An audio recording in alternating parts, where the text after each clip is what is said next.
Chapter 12. Butcher. Sebastian, if you have a minute, come down to the black box after dinner. Sebastian nodded, his mouth full as I passed him. If I wanted to see Violetta tomorrow throw knives with her, I would need help with the paperwork.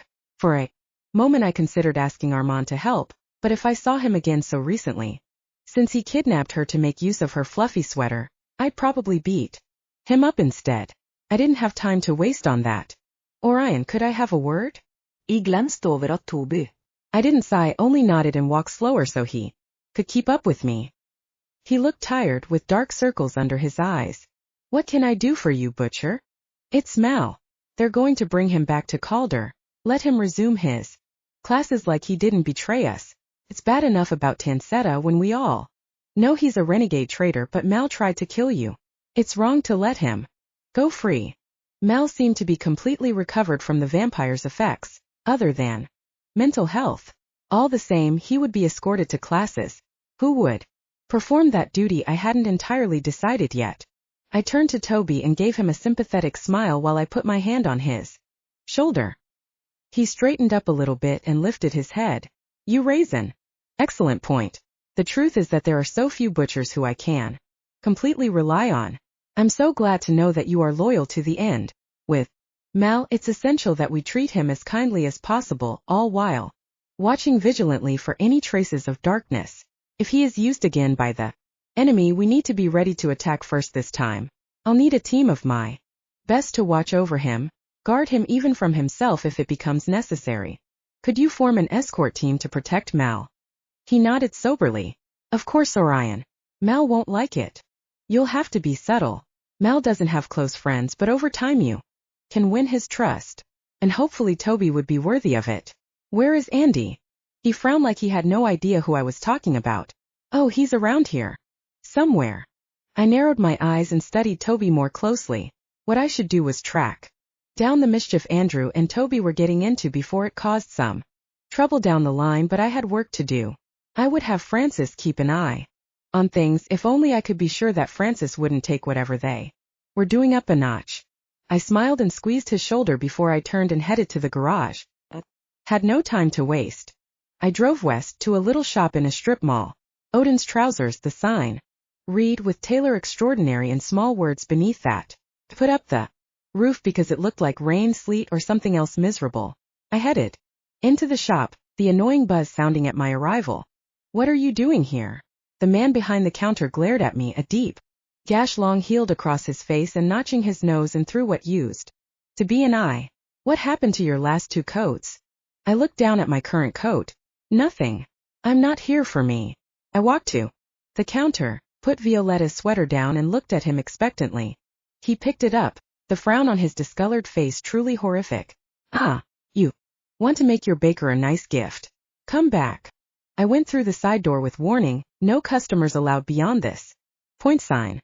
I walked through the narrow passageway to the large room and back, filled with tailor forms in various states of undress.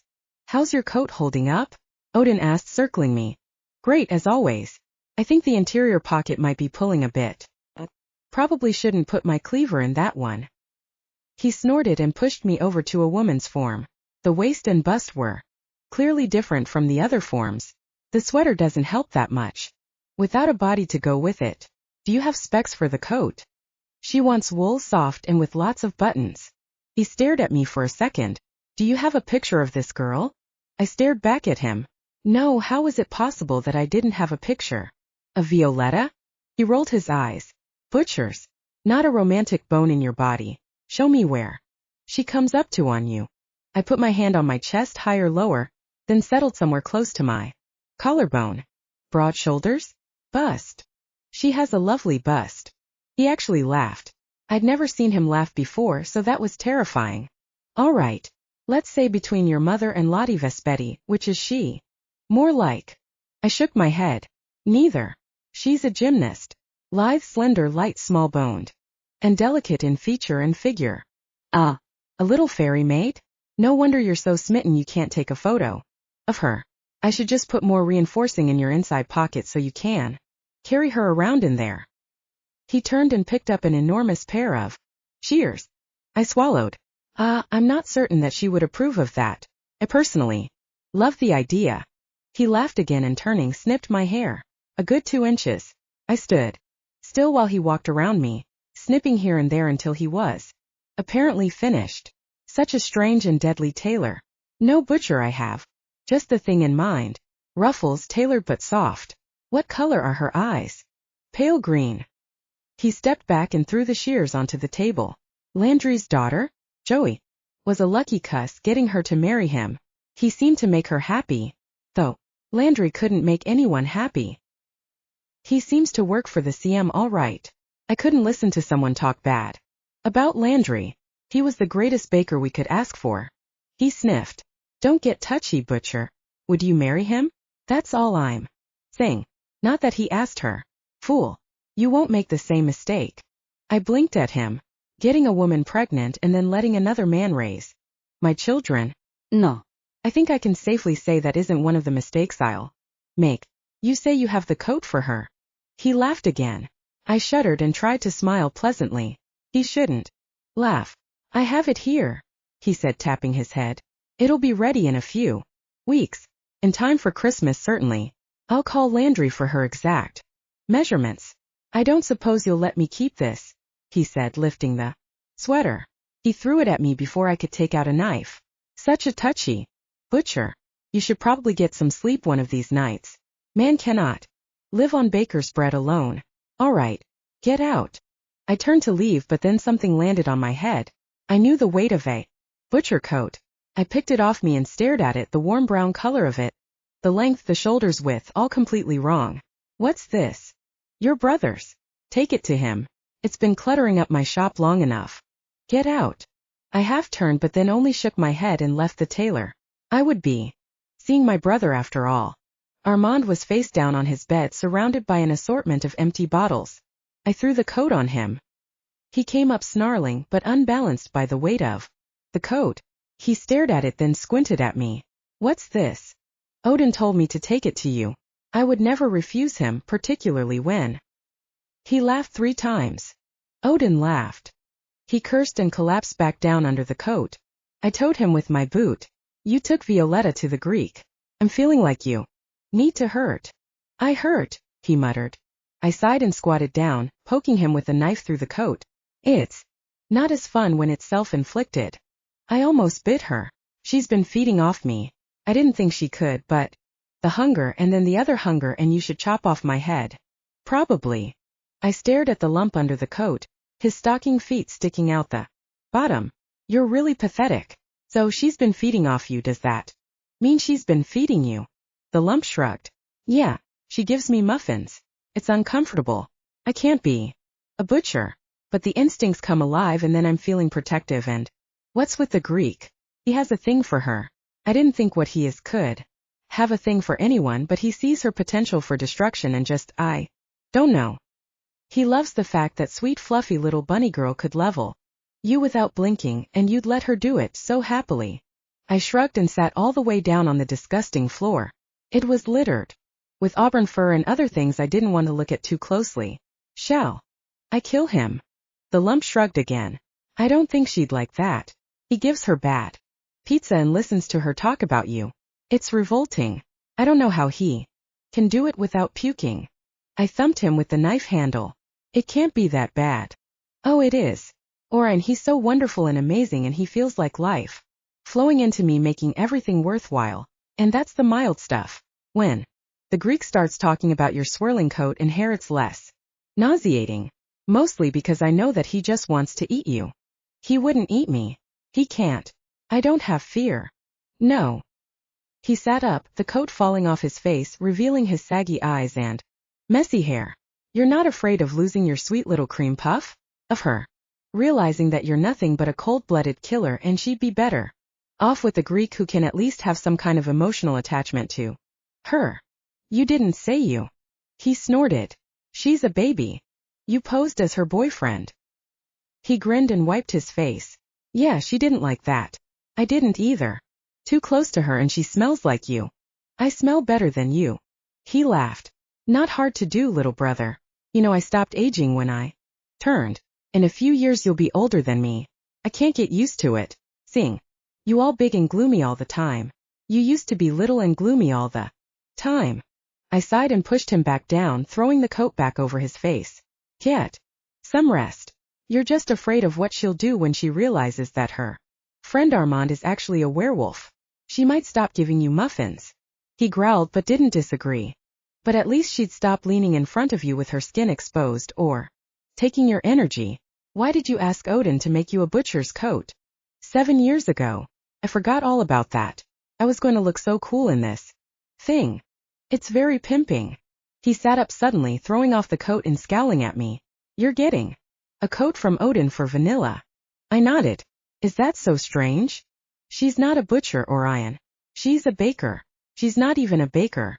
She's a girl who needs family. She needs soft and fluffy and cute. Odin's all about reinforced pockets, shock absorption and stain resistance from zombie guts. I shrugged.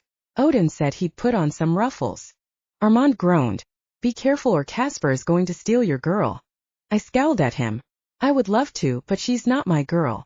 How close did you come to biting her?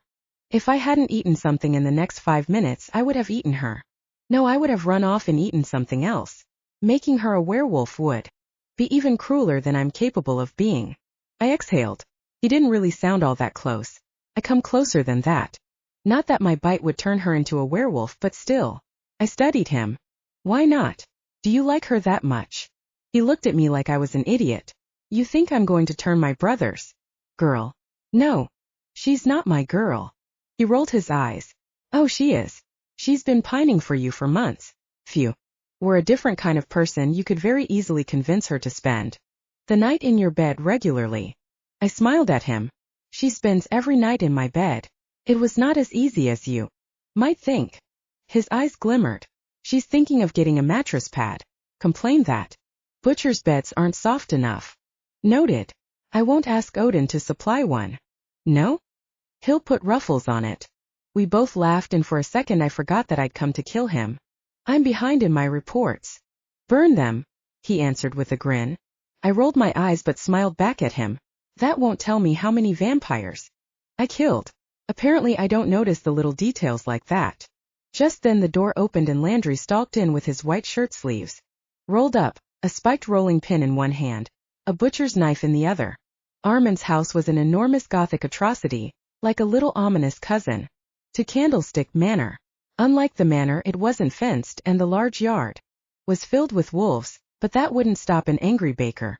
I personally backed away from Armand while my brother rolled to his feet and held up his hands. You've been feeding her? Landry's voice was a low growl as he stalked towards Armand. I wasn't sure what to do. What was the protocol for an angry baker attacking a pack leader? No idea. I should watch. Definitely not get involved. If I hurt Landry, I couldn't even contemplate that idea. What if Armand bit Landry?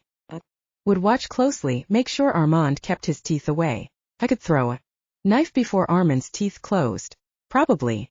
I furtively took out my phone and texted. Yeah, the little cream puff keeps sniffing around me. Likes to put her hands on me. What can I say? Landry leapt forward and swung his pin at Armand's head, but Armand caught it in his suddenly long jaws before leaping away. Armand was shifting between wolf and butcher with more precision than I'd ever seen before. Was Violetta's feeding him doing other things than making him hungry for her? You can say that you're a bloody werewolf, you filthy beast. Landry sliced up with the cleaver, catching Armand's shirt even as he twisted away flexibly.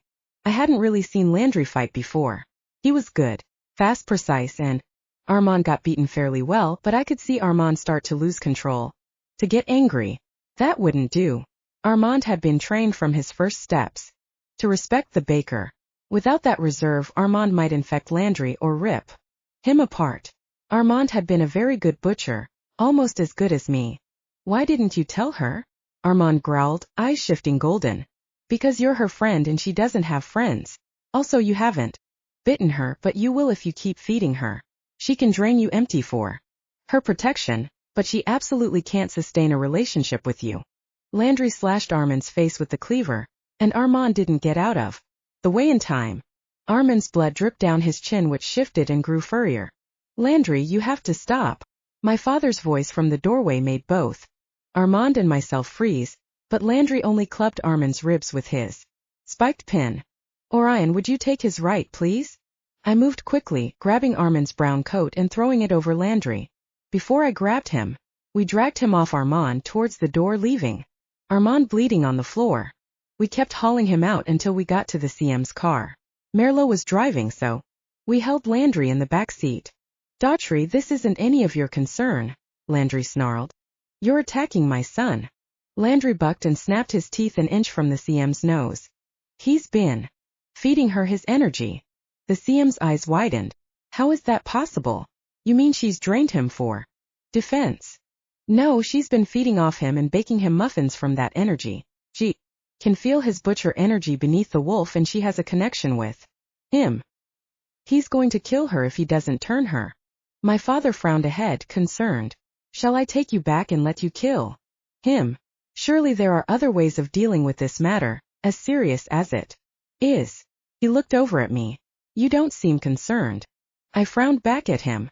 I am concerned, but since Armand is terrified of hurting her, of hurting me, beating him up wouldn't exactly help inspire him. Violence isn't the only answer. Landry stiffened up between us and turned his scowl on me. No?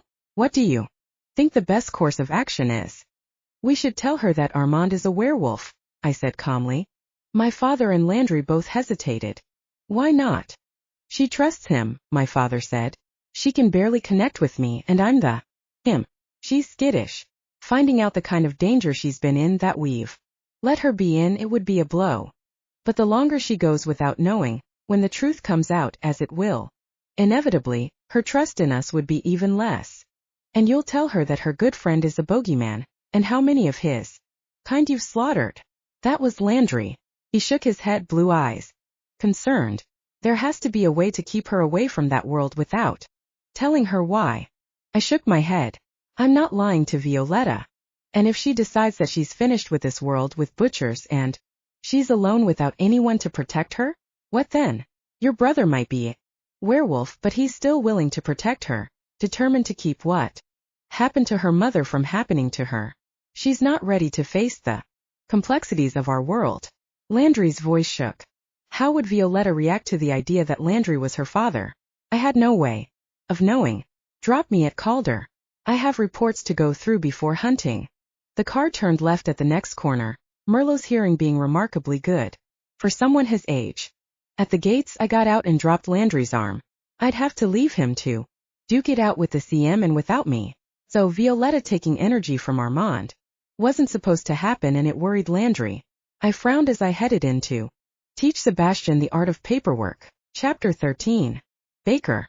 At 3:15 on Friday, after I took the last batch of sourdough bread out of the oven, Orion came in directly to me and tugged on my hand. I laughed while he pulled me outside. Can I take off my apron, maybe change out of my uniform? He looked down at my outfit and shook his head. Absolutely not. The apron. Okay, but we have to hurry. He led me to the left, the opposite from the pool and the garden, towards the enormous garage. Along the wall at the end was an elaborate setup of bottles, buckets, things hanging from the oak tree, and other targets. Okay, stand here. He put me directly in front of a stack of sandbags in the general shape of a man sitting down. He put a knife in my hand. All right.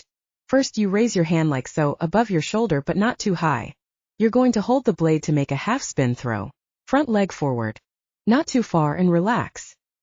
He murmured while he shifted his hands to my hips, urging me in the right position. I relaxed against him and he laughed. Not quite that relaxed. Come on. You can do this. I stood up straight with a sigh. Okay. Like this. I threw the silver blade with a sharp point, and it immediately sank into the center of the sandbags, or what I thought were sandbags, but the second the blade hit it, the whole thing started burning. I stared at it while Orion laughed. I turned around to stare at him. What kind of a knife was that? Come on, he said, dragging me over to the flame.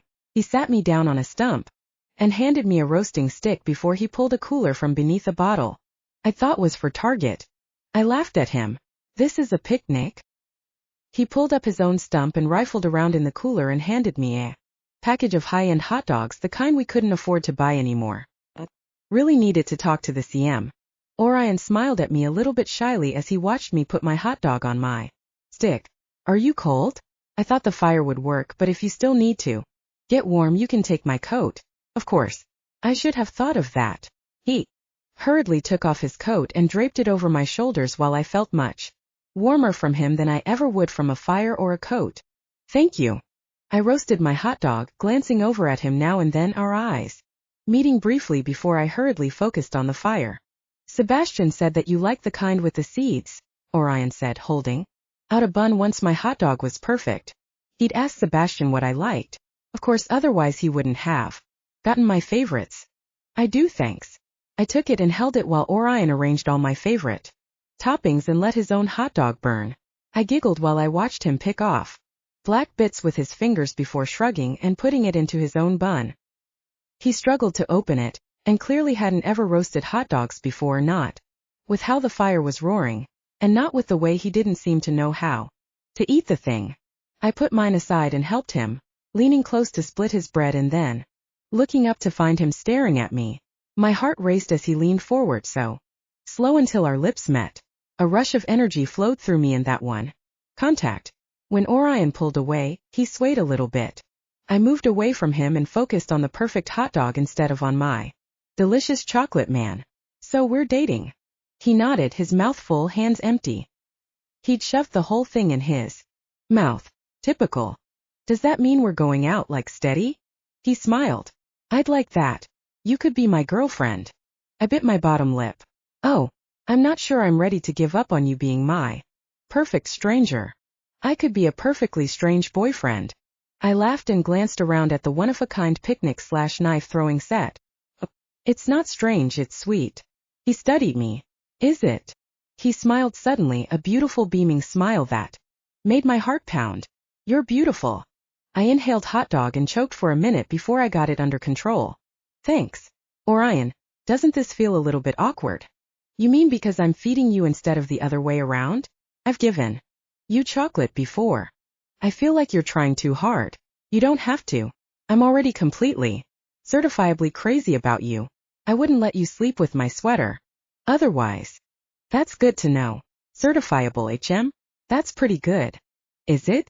I don't suppose you have any pink tablets with you. He pulled out a dark bottle and a spoon from an inside pocket of his long coat. I have something even more vile and effective. He took a spoonful, tucked them away and leaned forward to stare into the flames that were still burning merrily. You hit it on your first try. Very impressive. I should have had you wear hard shoes. It wouldn't be a good date if you ended up with stitches.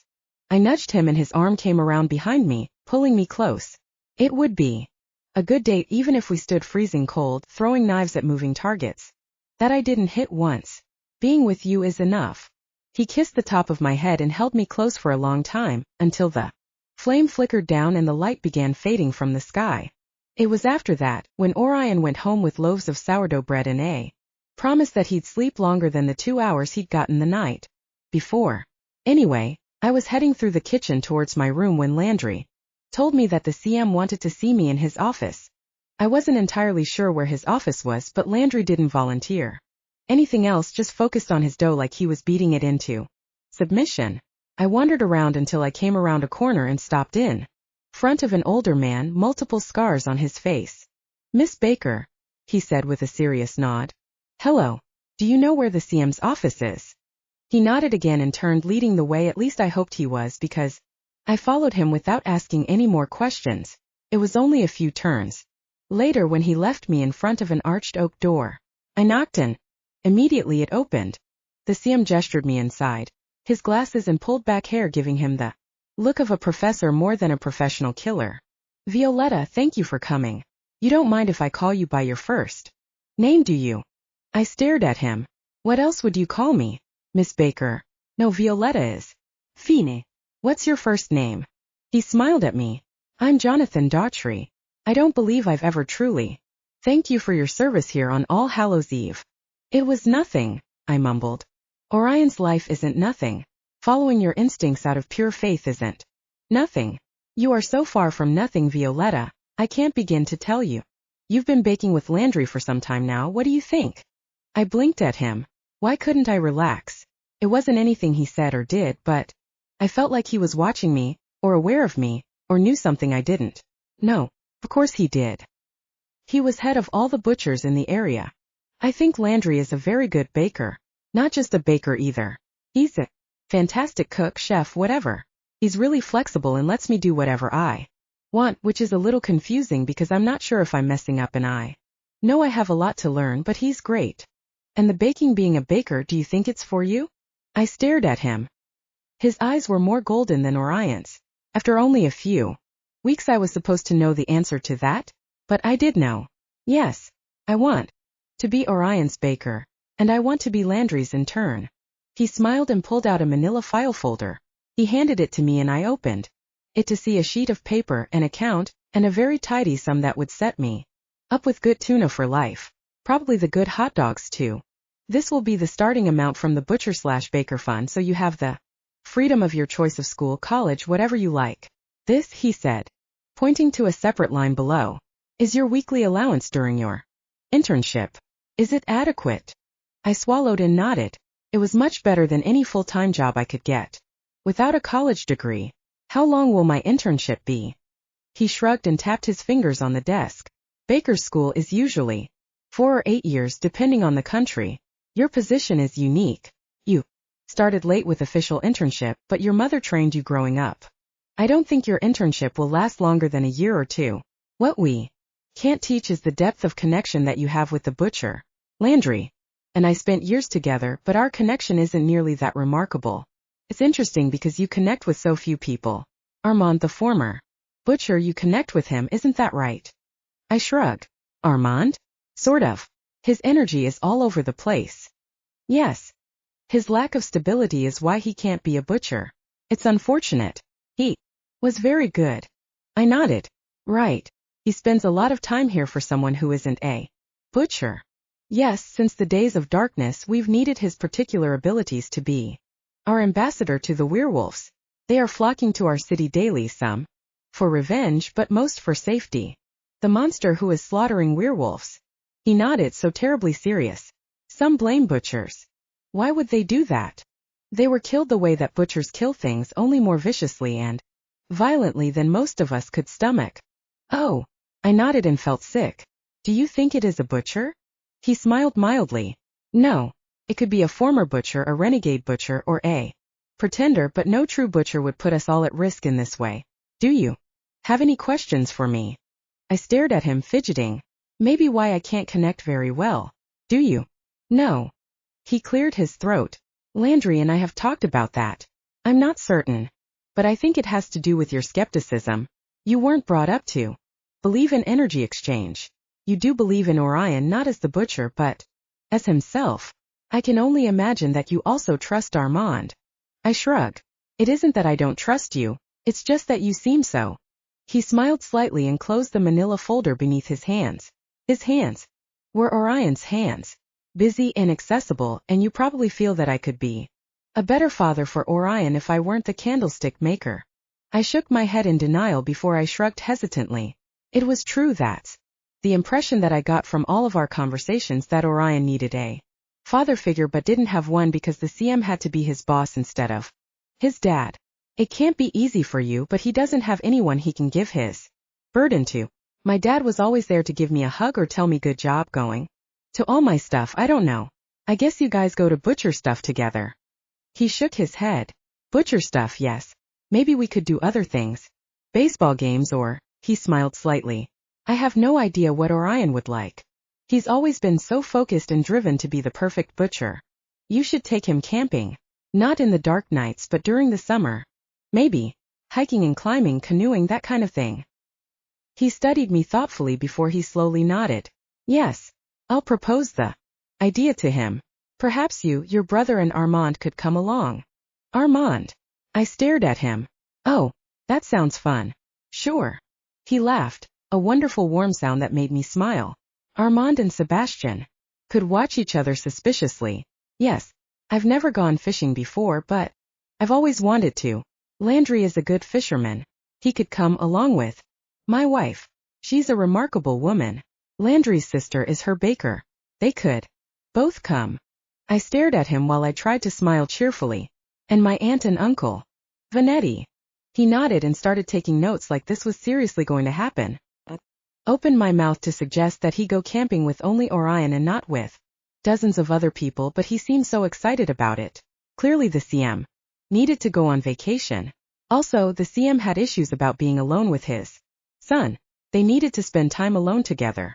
I'd have to figure out something because the CM didn't know how to connect with him. Any other questions? He asked, looking up from his camping notes. He was kind of adorable and oblivious about some things. I think I'm good. Are you sure you're okay with me staying here? He looked surprised. Of course. As a baker, you're welcome in any CM's residence. It's a place of refuge for your kind. As Orion's good friend, you're certainly welcome to my home. Good friend? Okay, that was kind of embarrassing. Landry probably told him all about the tablets Orion took so he wouldn't bite me. Great. Thanks. Hesitated before I turned back to him. Did you know my dad? He nodded. Joseph Tansetta. He was a great butcher. Do you know why he quit? He smiled. He retired after serving for many years. He didn't quit, Violetta. He was still listed in our reserve. Oh, okay. What about my mother, did you know her? He nodded, sobering. Lauren was an excellent baker. She assisted Landry in my wife's conception of Orion. I blinked at him. Oh, that's cool. Do bakers usually do that kind of thing? Indeed. Landry will have to teach you the proper baking techniques.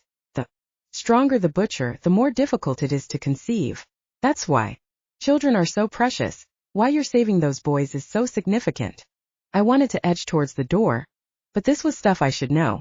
Apparently the CM was not self-conscious about that. Well, he couldn't be if he had the whole gang helping out. I blinked rapidly, trying to shut out the images that inevitably arose from such conjectures. I opened my mouth to ask what part of conception was particularly difficult, then closed it again. Just couldn't. I smiled brightly, happy to help. So all my account information is in here. I'll just go now. Thanks. He smiled and walked me to the door, putting his hand on my shoulder for a moment, holding me back. If you ever need to talk, if you need to share your burden, I am always available. He frowned thoughtfully. I suppose I'm not always available, but I'll certainly do my best. I laughed a little bit and nodded, then headed down the hall away from that exciting conversation, only slightly less humiliating than it could have been. The next morning, I focused on taking Mel's energy while Olivia sat beside me, fiddling with her phone, frowning at it fiercely. Such a Valkyrie or Amazon. Whatever. Mel twitched under my hands. Just take it already. I swallowed and frowned at him. The CM thinks I can't connect because I don't believe in energy.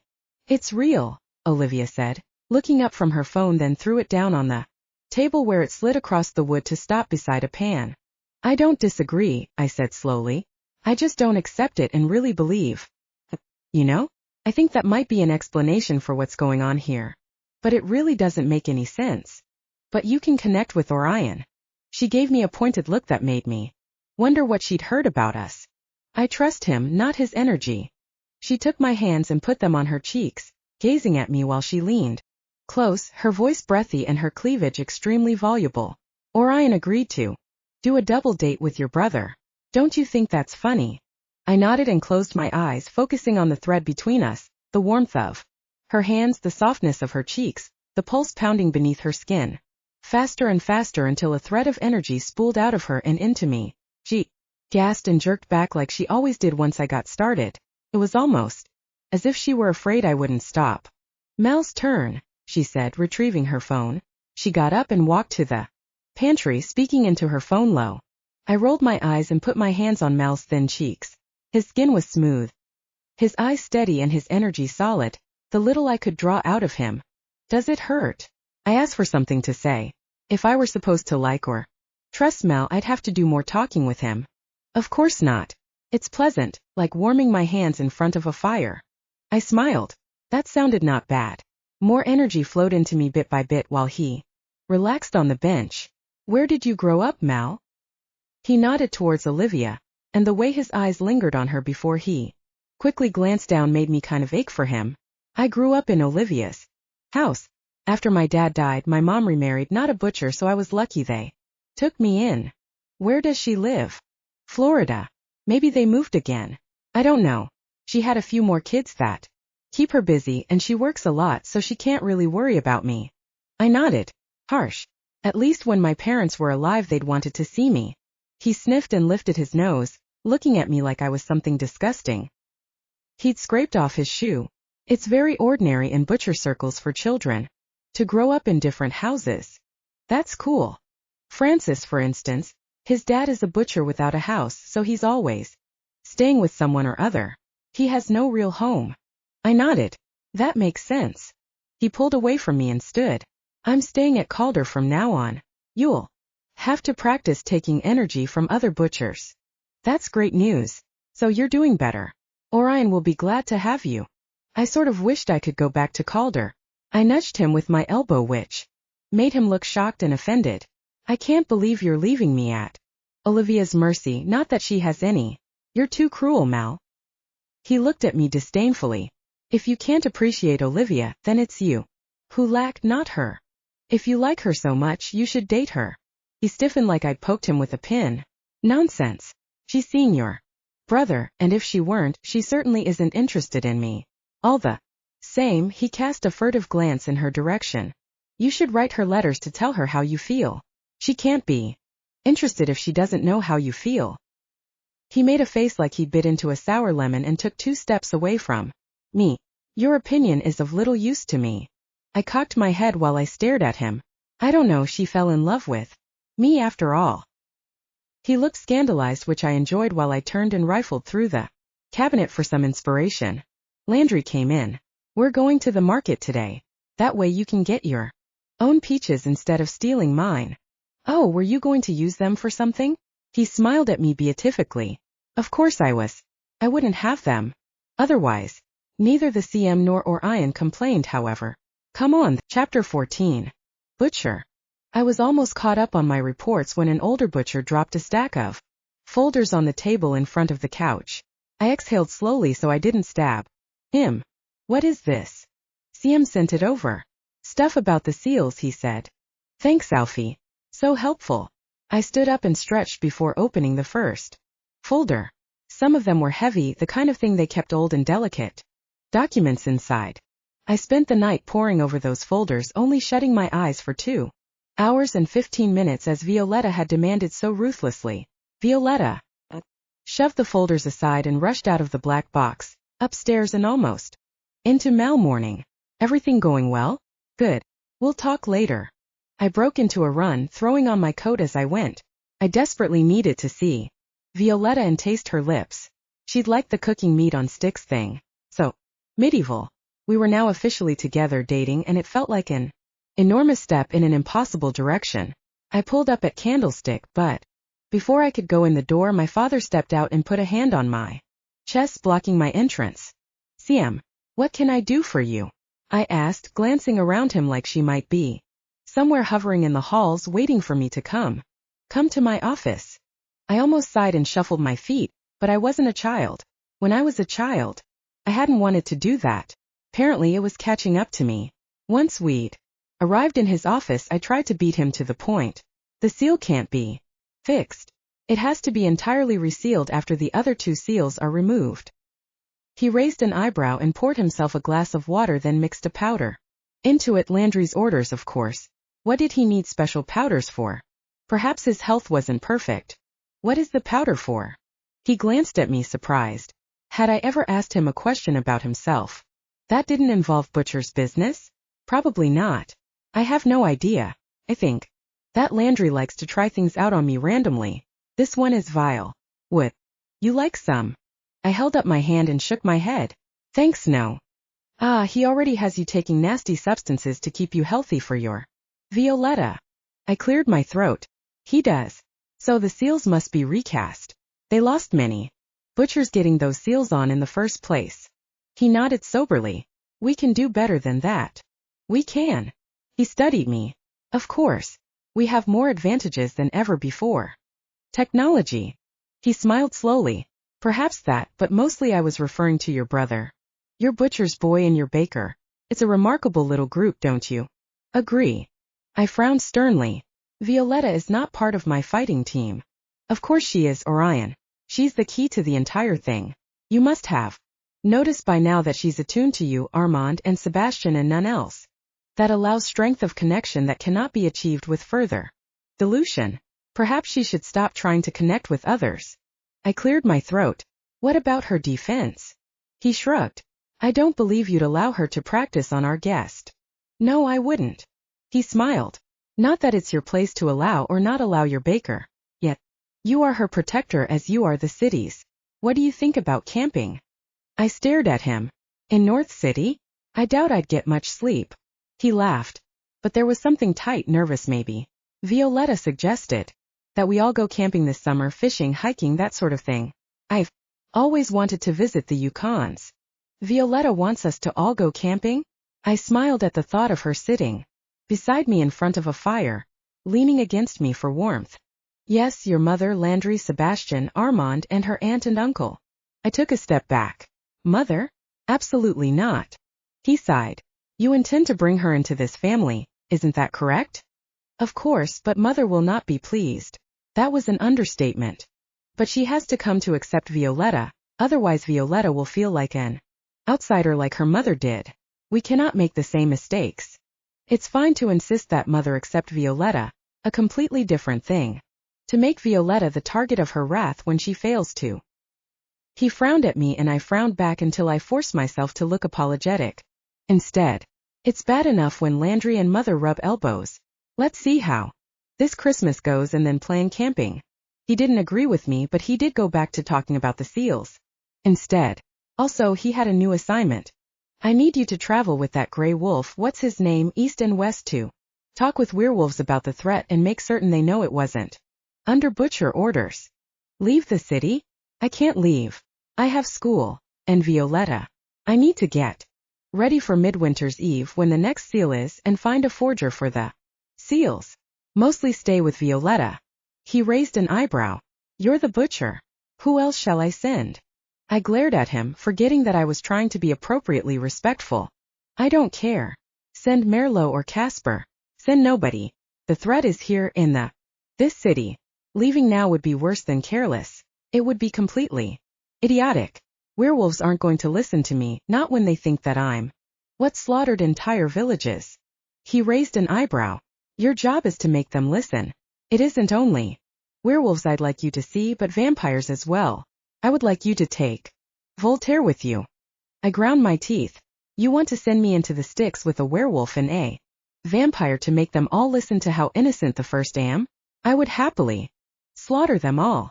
I am not their protector but their butcher.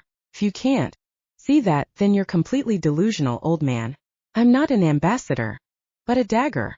It's what you created and now you expect me to be what? He stared at me calmly while I yelled at him. If you're finished being emotional, I have a list of the communities I'd like you to visit. I took the paper, crinkling from the pressure I put on it. What am I supposed to say? Invite them to the city for safety, and ask them to be cautious and prepare for attack if they choose to stay. That's all. I laughed and ran a hand through my hair. That's all. Great. This will take me a week. Probably. I closed my eyes and tried to breathe normally before I glared at him again. Why? Would you like me to explain the bigger picture? If you don't make alliances and smooth things over, we will be at war. That's what this monster wants, and he'll get it if we aren't very lucky and very diligent. Make alliances? Smooth things over? Since when do I do that? He laughed and shook his head. Since the last village. The one where everyone was already dead. The one where you found a survivor. He'll go with you. 2 werewolves, a vampire, anything else? A bogeyman, a couple wraiths maybe. Some zombies. He frowned at me. Don't tempt me. Orion, this is a serious matter and you will do it as well as possible. If I don't find that you're inspiring trust in our allies, I'll send Violetta along with you. I stared at him while my stomach turned into a solid rock. What? You'll protect her, and therefore make certain alliances are made and nurtured. My heart pounded and my chest felt tight from the effort not to hurl myself on my father and beat him senseless. That won't be necessary. No? It might be good for her. She didn't like being left behind the last time you went. If I go anywhere with Violetta, I wouldn't ever come back. He raised his eyebrows and we stood there, A serious standoff before someone knocked on the door. Enter, my dad ordered, his voice hard and unyielding like it usually was. After talking to me, I half turned and studied the paper, trying to focus on those towns, organize them in my head so I could cover them in the least amount of time. It was one of my father's older butchers, murmuring about a vampire outbreak in a small city to the west. Exactly what we needed. Orion, the CM said once the older butcher had left. You'll need to take a butcher to stand guard while you're resting. Not Sebastian. I nodded impassively. Olivia. He raised an eyebrow. Really? I suppose that makes sense. Very well. I'll inform her. If you like. May I be excused to go see my baker? She might want to prepare something for my trip. He hesitated, mouth tight. Of course. I'll give you 6 hours to prepare. I will prepare my requirements while Violetta bakes. He raised his eyebrows. Requirements. Travel arrangements. I don't wish to waste time. He nodded. My resources are at your disposal. I smiled. Perhaps I should know what your resources are. My father smiled back. Perhaps you should. Violetta was not happy. First she kissed me until I was dizzy with wanting and regular dizziness. Then she set to work pounding on dough, beating the poor stuff into shape while I organized transportation. Helicopters would not work. For travel with a werewolf and a vampire.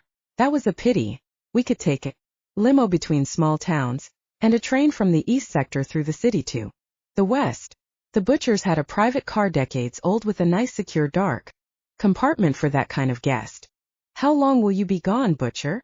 Violetta pounded particularly hard, jabbing the heel of her hand into the dough. Too long. A week probably. And are you allowed to call me? With a vampire and a werewolf watching? Of course. Olivia could watch the monsters while I took a break, a very short break. I'm sorry. She looked up with a tight smile. Why would you be sorry? I cupped her face in my hands and gazed into her beautiful eyes. I'm sorry that I won't see you. I'm sorry that I won't taste you. I'm so sorry. The word sorry seems next to meaningless. I'm sorry that you're upset. She sighed and slumped against me, forgetting about her dough. I held her heart fluttering against mine, fast like butterfly wings, so delicate and perfect. I don't mean to be upset. I'm just surprised and worried. You said you're going to warn werewolf villages? Will you be safe? Of course you will. You can fight 60 vampires, no problem. I kissed her forehead, brushed her soft eyelashes with my lips, then kissed her cheeks, her nose, finally her mouth. She tasted like honey, so sweet and rich. I held her and kissed her until I sank down on the bench helplessly. She raised an eyebrow and searched in my coat for the nasty concoction. When she poured it, I noticed that her hands were a little shaky. How am I going to live without you for a week? I'm so good at sucking the life out of you. And who will eat my burned biscuits? I suppose there's always Armand. I winced at the thought of Armand touching her taking his energy. If they had a connection, he might turn her if he wasn't careful, maybe even if he was. What about your brother? She stared at me, pale green eyes soft and vulnerable. I don't want to hurt him. I pulled her close for a moment, before I stepped away and pulled out my papers. Don't kiss him and he'll be fine. I tried to focus, but finally I pushed them away and simply watched her movements, strong, graceful, flowing from one task to another as she hummed under her breath, maybe Motown. I drank in the sight of her as though she were water and I was heading to a long desert.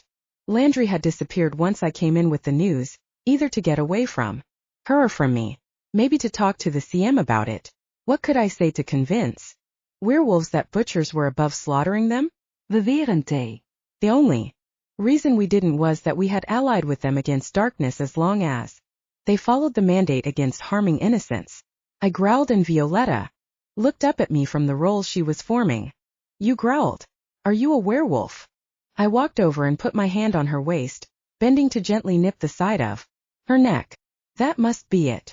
She turned in my arms to stare at me, her eyes enormous and very serious. Orion, are you going to be in very great danger?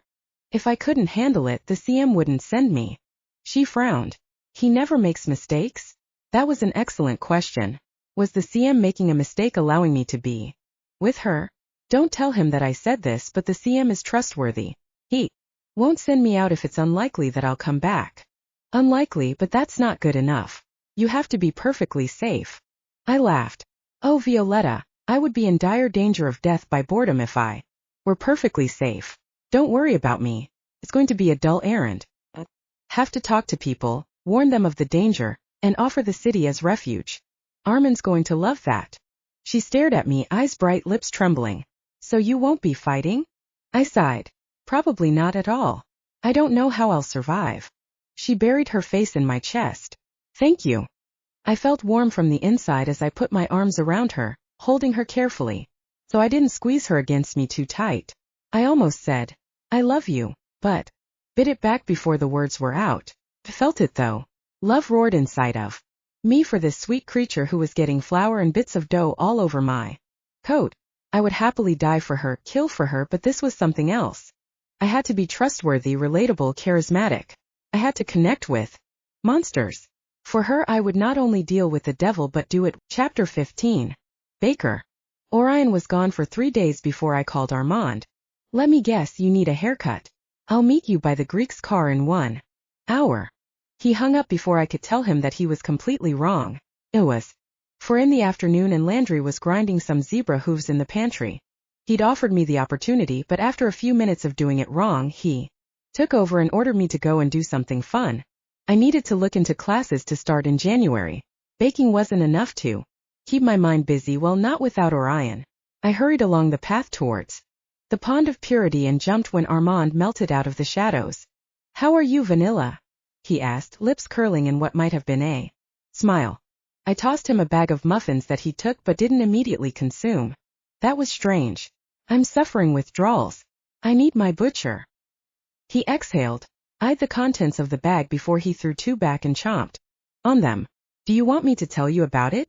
Hundreds of werewolves flooding the city because the butcher moves them with his tales of the evil monster who makes butchers look good.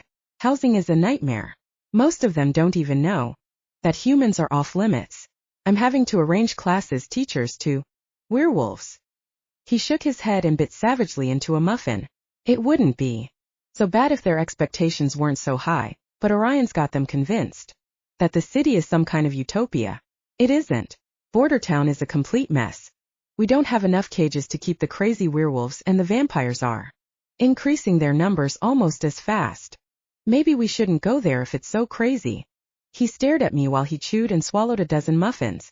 Nah, it'll be good. The Greek's getting cranky.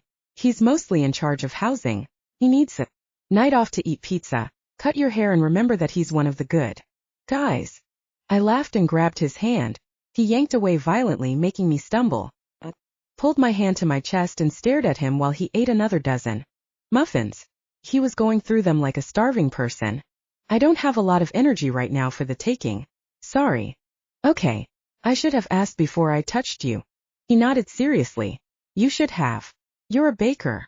I am a baker. Witnessed by the plethora of baked goods you just annihilated. Aren't you eating? He frowned at me, holding the bag close like he was guarding it. Such a weird guy. Never mind, Armand. Eat the muffins. I won't touch you again. Are you sure? I'll be safe in Bordertown. He nodded but kept a wary eye on me. Yes. There are 2 werewolves in the cage. We'll keep the door shut. Just so you know, in case you hear anything. I swallowed and hesitated a step. 2 werewolves in the cage? Great. We walked in silence the rest of the way to the car. My heart pounded as we got closer. You play violin? He asked randomly. Yes. I used to play. Oh. I stared at him. He didn't look like the violin type. He didn't look like the bath type either. We should play a duet sometime. He snorted and tossed a muffin in the air to catch it in his mouth hole. Some teeny bopper pop song about true love. Or a classic piece. I personally don't know any pop violin. You would have to teach me. He laughed and I smiled as I climbed in the car. The drive went by with his impeccable driving showing that somewhere beneath the crazy firecracker guy was a responsible adult. When we pulled up behind the Greeks, a few shifty-looking guys drifted away. Before I got out, walking closely behind Armand to the Greek's back door, he opened it and walked through the small back room, past the table piled in old pizza boxes and the cage where 2 ordinary enough-looking people sat, one a girl not much older than me, the other a guy closer to my dad's age. I smiled when the girl caught my eyes, but then she pulled her lips back in a snarl and I grabbed Armand's arm, pulling him between me and the wolf girl.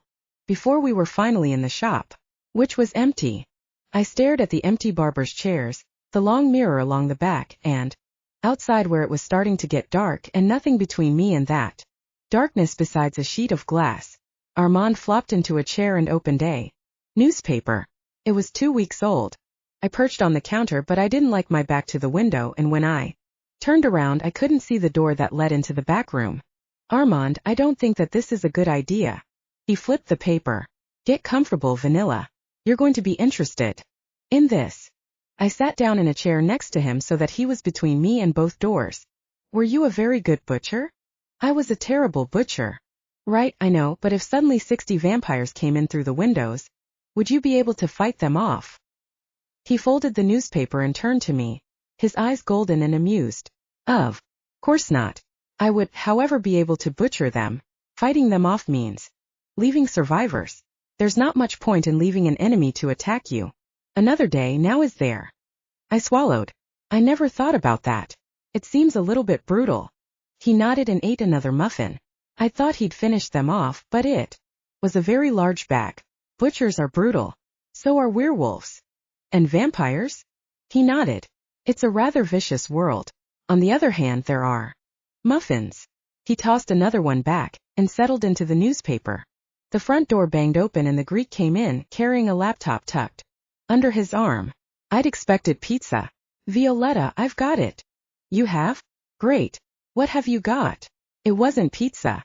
He sat down in the chair next to me and opened the laptop, perching it precariously on the arm of my chair.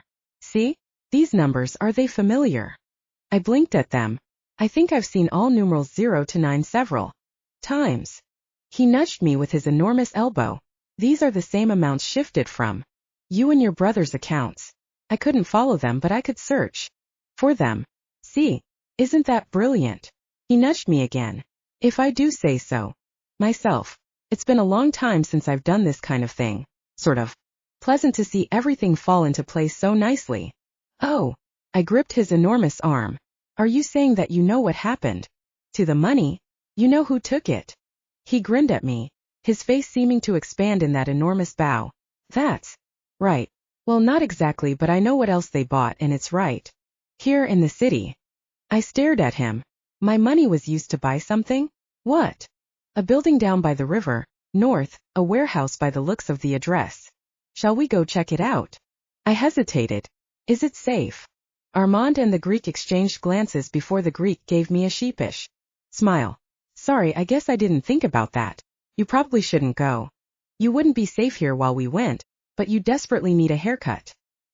He turned and tossed the laptop on another chair as if it weren't worth remembering and came around and spritzed my hair, fluffing it up. You shouldn't let yourself go just because your sweetie's out of town. He's coming back, isn't that right, Armand? Armand had disappeared behind his newspaper, and I only heard a grunt of assent. He reminded me a lot of my dad. Can you tell what kind of warehouse it is, like what it's for? No idea, the Greek said airily, pulling out a pair of shears. I doubt it's going anywhere. Armand, do you think you could go check out back for the pizza? Armand folded the paper and got up, leaving me with the Greek. I exhaled and frowned at him. I thought he'd never leave. I love Armand, but he's driving me crazy. No, he's crazy and he's driving, which I'm sure is much worse. Greek, is there any sign of why my dad sent that money? He frowned at my hair, snipping. I have dates, amounts, and destination. But the why you have to draw from your own conclusions. How do you like being a baker? Has anyone bothered you, Orion being gone and all? I rolled my eyes. I haven't seen any other butcher since he's left. He nodded and smiled slightly. Good. Butchers are dangerous. I know. You told me. Top of the food chain. At the same time, he's just so sweet. He took me on a date and there was knife throwing and fires and roasting hot dogs and just everything so awkward and real. It wasn't perfect, which made it better than perfect. And when he kisses me, I think I'm going to die, or I already died and went to heaven. He sighed and snipped some more. And he eats your baking and feels the same way. You made Armand muffins. He's so weird. He acts like I'm going to suck the life out of him any time I touch him. He gave me a pointed look. And why would a sweet girl like you be touching a grouchy bear like Armand? I almost shrugged before I remembered not to move too much, instead sitting up straight. He's one of the few people I can connect with. He inhaled sharply. You mean like butcher-baker connection? You feel that? With Armand? What? It's not like it is with Orion. First of all, his energy is all over the place, and while he has a solid base, it's covered in these explosive bursts. Can you get energy from those bursts? I shrugged. Oops. I don't know. He doesn't want me to touch him even though I made him an absolutely huge haul of muffins. What about the CM? He's supposed to feed all the baker's energy, isn't he? I sighed. The CM is okay, but it's still weird. He's Orion's dad, and when I touch Orion, I'm all tingly and glowy and it's amazing, but when I touch the CM, I really don't want to feel like that. When you touch Armand, Głowy. I snickered. Oh yeah. No. It's like a drizzle with sporadic bursts of hail. I don't know. I haven't taken his energy and baked for him consistently enough to get a handle on it. Probably for the best. You don't want to see his ugly face any more than you absolutely have to. That's true. Not that I don't love Armand to pieces, it's just a little of him goes a long ways. I am grateful that he's trying to find my parents. Killer. Are you going with him to the warehouse? I put my hand on his arm and he froze scissors midair while he studied me. I suppose I could. Please don't. Armand can go with some butchers and lots of weapons. I don't want you to get hurt. He exhaled long like a balloon was leaking. That is the nicest thing anyone's ever said to me. In that case, I'll stay in and watch that new reality TV show. It's all about real-life hair trauma. The last episode, I haven't seen hair that big since the 80s. I gave him a big hug before I pulled away and sat up straight. Thanks. I've got the pizza, Armand said, carrying in 3 boxes, the top one open and missing half its contents. How do you eat so fast? I asked. He raised an eyebrow. I fed the ravening wolves. You'd rather I threw you in there, vanilla? How much pizza did you need to eat? I snatched the box out of his hands and took a piece, then handed the rest to the Greek. I will fight you to the death for my friends, just share. Armand grinned at me. A fight to the death, you say? The death of what? Your nice new sweater? Is that the sexy one? How about a fight to the death of your atrocious manners? Why don't you cut your hair? You're not a butcher anymore. You look like a lawn someone forgot to mow. You have no excuse because the Greek is the best hair stylist in the world. Armand ate 3 pieces of pizza from the next box, but his heart wasn't in. Probably because of all the muffins he'd already eaten. Vanilla, it's time for you to go home. The Greek's going to take you, but first you're going to take some of my... He couldn't quite say it, flinching on the last word. I sighed and walked over to him. If you don't like it, I won't do it. I'll give the CM a nice neck massage. His eyes glinted and he took my hands, pulling them up to his face while he stared at me as if daring me to pull away. Are you afraid?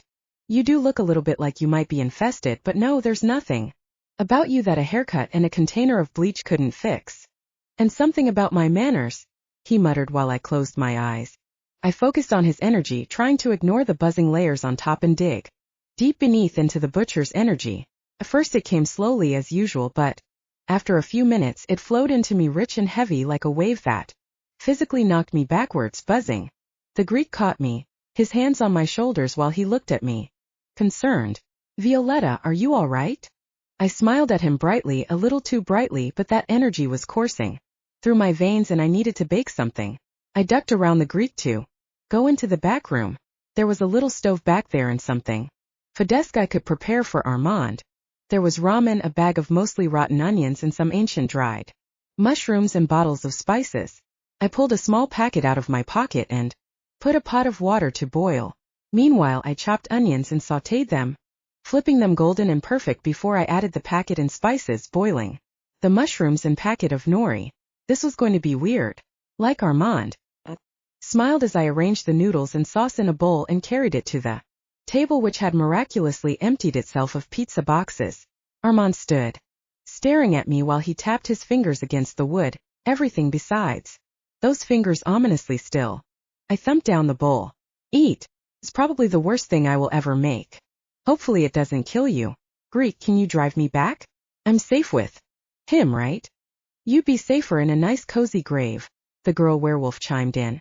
I looked at her. That's one way of looking at things. Armand. He stared at me a long while before he licked his lips and glanced down at the bowl. Safe is a relative term. Yes, vanilla. Go with the Greek before some werewolf decides to find out how delicious you truly are. All right then. Greek, are you coming? He came through the door bringing a box of pizza with him. We'll eat the rest on the way. Have a nice evening, Armand, or a bad one, whichever makes you happiest. Not that he's ever happy, he whispered to me as he held open the outside door, gesturing me through. I only hesitated for a moment between the room with a glowering Armand, two crazy werewolves, and the outside where who knew what lurked before I ducked through and followed my enormous friend to the white hatchback that would take me home, back to Candles. Chapter 16. Butcher. I stood on a platform at the train station, my very last stop before I'd take the 3 a.m. train back to the city. Olivia stood beside me, arms crossed, looking for all the world like she always stood around on platforms surrounded by werewolves and vampires, the one endlessly moving, the other unnervingly silent and still. Welcome, children, Voltaire crooned, her voice as rich and decadent as vanilla pudding. Not really, but she told me it was, and I didn't argue since my whole purpose was to ride on the wave of her introduction. You've come here tonight to hear about the danger that awaits those who are unwary, and the salvation that comes from those who are prepared. May I present to you the Butcher from the City of Saints. Howls and polite applause echoed through the dark night. I stepped forward, raising my hands to cut them off. They reacted immediately like they were my boys' choir, already attuned to me. I didn't need Voltaire, she simply made things much faster. Speed was of the essence. Just as well, werewolves didn't have the patience to sit around and listen to drawn-out speeches. Friends, brothers, I come to you with a dire message. A monstrous creature, mimicking butchers in brutality, werewolves in cunning, and vampires in subtlety, is striking out, wiping out villages, breaking through our most cherished sanctums, and infecting our own butchers. The vampires are next, the peace-loving creatures who seek only to live in the night, free and unencumbered by the cares of the world.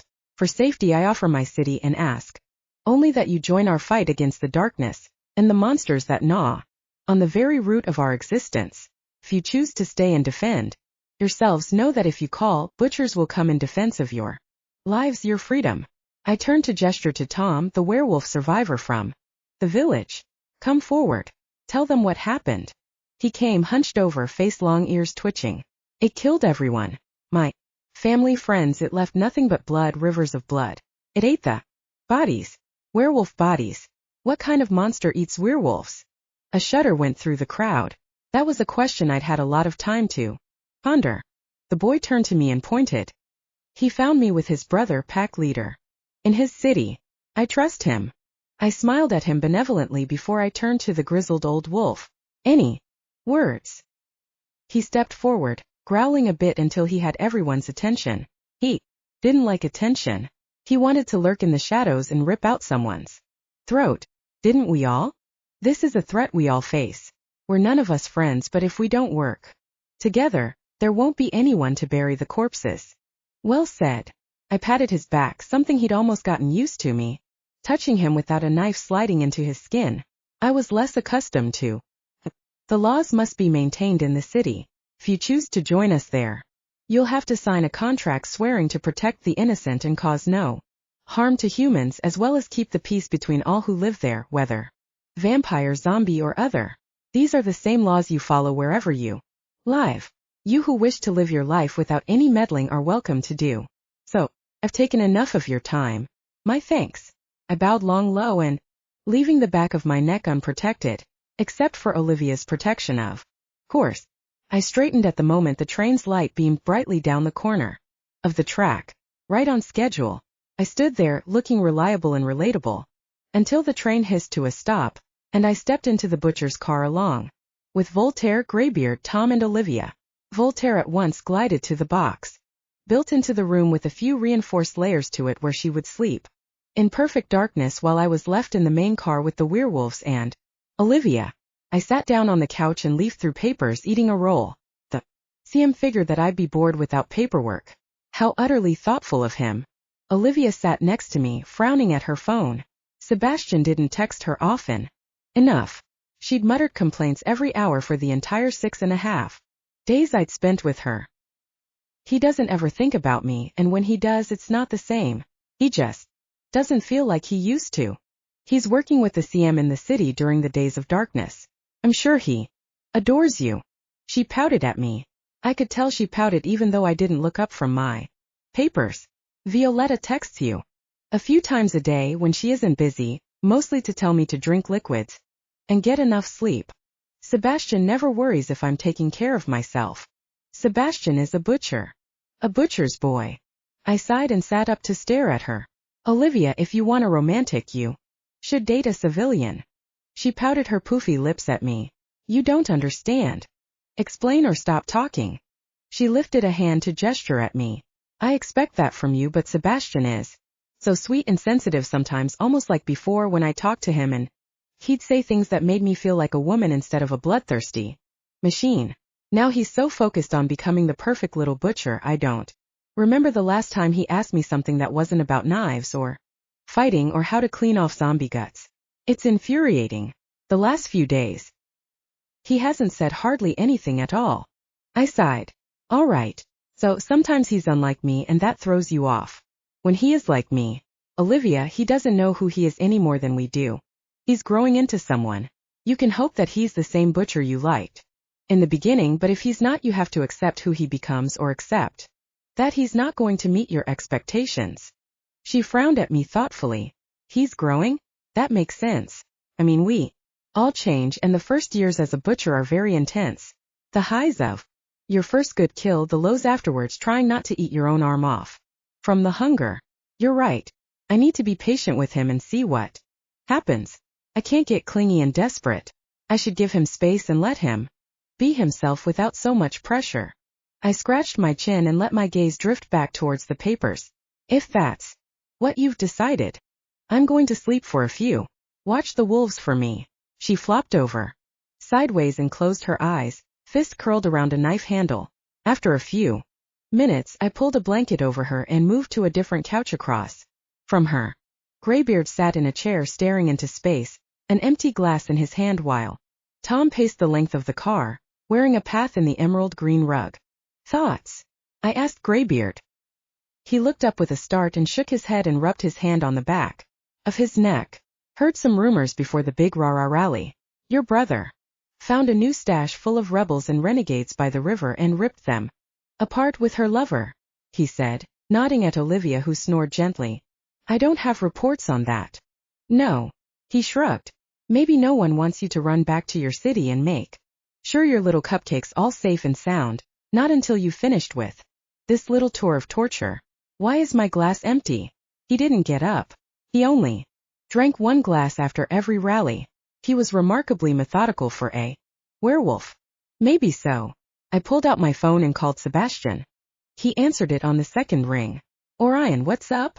I hope I didn't wake you. I've heard reports of an attack by the river. Wanted to verify it with you. Oh, the CM didn't think you needed the details until you got back to the city. I'm on my way. We've just finished our last presentation. Oh, that's okay then. Yeah, Armand got some intel into the leader of the renegades and he totally went down to the river, and the butchers were called in. You should have seen him, Armand. He was insane.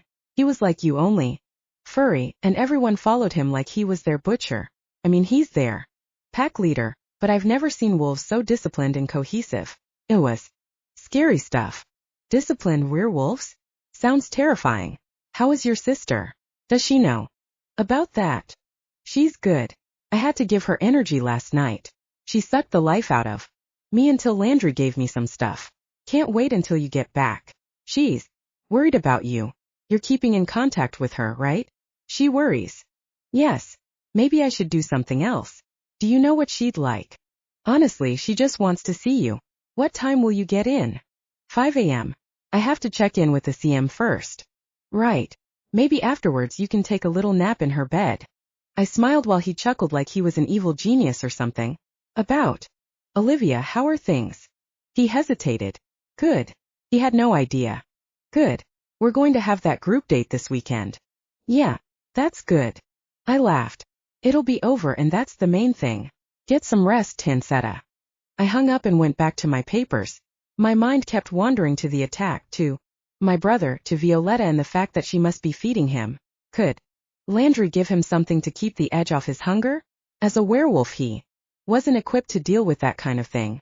I frowned at my papers. I did not need to worry about Armin's hunger. He wasn't my responsibility. The only thing I cared about was whether or not he put my Violetta's life in danger. We finally arrived in the city while it was still dark. I woke Olivia and rapped on Voltaire's compartment, then opened the exterior door, watching the lit garages and shops pass by. When we stopped at a small platform, I hopped off, nodding to the older butchers who waited. They would take Voltaire back into custody and deliver the pile of papers to the necessary butchers while I was free to take my car back to Candlestick. I left the top down, glad for the cold in my face and hair, all sensation that screamed I would soon be with my Violetta again. She was waiting for me, wearing Landry's coat, standing on the steps, arms wrapped around herself like she was cold. How long had she waited? I parked in front of her and got out, slamming the door closed before I walked to her, keeping my steps slow, steady so I didn't grab her and crush her into a hug. Before I could get to her, she threw herself into my arms, her hands in my hair, her cheek against my neck, my pulse pounding while I held her, kissing her hair and her forehead, her temple and her ears. She smelled like heaven and felt like home. You're cold. I carried her inside, her arms still wrapped around me. My energy slid into her slow and steady, filling me with a sense of complete peace and contentment. Also exhaustion. I had not slept much, and eating baked goods that weren't from Violetta didn't help. What I wanted was her goods and her sweetness. Orion, you can't carry me through Candlestick. What if someone sees us? Don't care, I muttered, pressing a kiss to her cheek. I needed more. I'm tired. Can I sleep with you? I kept carrying her, but I'd stopped breathing while she pulled away and stared at me, sliding her fingers through my hair as though she couldn't help herself. Like that one night? The horrible one. Without the near death. Hopefully. It's not night, it's morning. I sighed elaborately. That's true. I suppose it can't be like that night at all. How about like the morning? She smiled, slow, sweet and delicious. If you'd like to rest in your bed for a few hours, I can't see anything wrong with that. I'll curl up beside you and protect you from vampires while you sleep. Someone has to do it.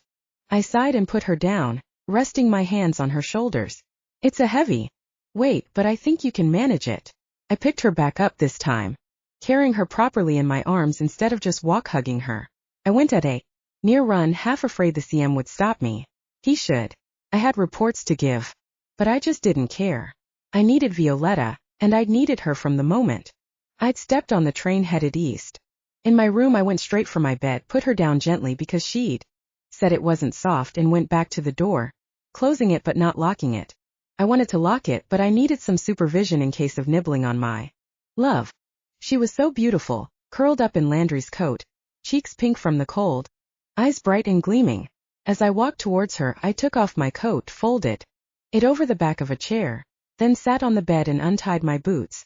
After that, I fell over beside her, my head on the pillow while I looked up at her. She smiled at me, took off her coat and tossed it over mine. She wore a little lacy camisole and flower-printed flannel pajama bottoms.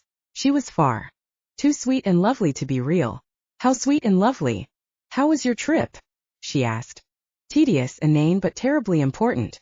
How was your week? I heard about bunch of renegades Armand had the pleasure of slaughtering. She frowned as she studied me. You really are tired. Should I take your energy and go bake you something, or should I stay here staring at you while you sleep? I smiled. I love you. I'd meant to say either way, but apparently I was rendered honest by my exhaustion. She gasped and climbed under the blankets, snuggled against me and whispered, I love you, Butcher. I think that if you ever go off on a mission with Olivia again, I'll poison you. I opened my eyes wide. Really? Are you jealous? She sighed. Not really, but I had to help Sebastian compose a million texts to her. He really has absolutely no clue. I laughed and pulled her closer, her beneath the blanket, me above, which seems so senseless, really. That explains it. Olivia is deeply confused. That's probably the best thing he can do, keep her on her toes. We're still Going on a double date. Do you want to do anything in particular? She snuggled closer to me. Do you have to be on top of the blanket? My arm will be cold if I'm trying to hold on to you. I moved, slipping under the blanket and pulling her back into my arms as quickly as possible. Better. She had her head on my shoulders, and she gazed up at me, pupils dilating. I need to kiss you, Orion. I need to kiss you until I forget that you ever went away. I had absolutely no objection to that.